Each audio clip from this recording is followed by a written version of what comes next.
बांगलादेशमधील हिंदूंवरील होणाऱ्या अत्याचाराच्या विरोधामध्ये तसेच महंत रामगिरी महाराजांच्या समर्थनार्थ बुलढाणा जिल्ह्यातील हिंदुत्ववादी संघटनांनी आज बुलढाणा जिल्हा बंदचं आवाहन केलेलं आहे। आपण बघू शकतो की बुलढाणा जिल्ह्यामध्ये काही प्रमाणामध्ये या ठिकाणी संमिश्र प्रतिसाद मिळतो।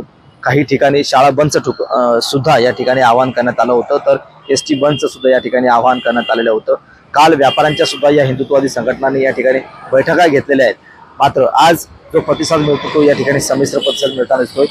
ग्रामीण भागातील जी एसटी बस आहे ती सुद्धा या ठिकाणी काही प्रमाणामध्ये बंद आहे, तर शहरी भागातील ज्या शाळा आहेत त्या सुद्धा या ठिकाणी काही प्रमाणामध्ये काही ठिकाणी बंद असल्याचे दिसते। ज्या खामगाव असेल, बुलढाणा असेल, चिखली असेल या ठिकाणी काही ठिकाणी शाळा बंद आहेत।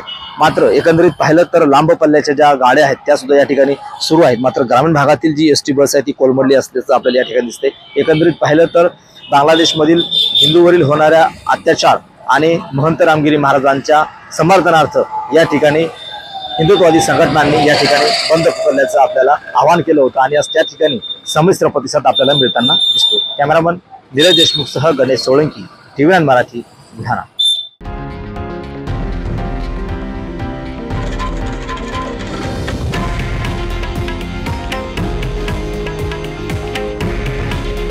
हे आहे देशातील नंबर 1 न्यूज नेटवर्क आणि आपण पाहत आहात TV9 मराठी।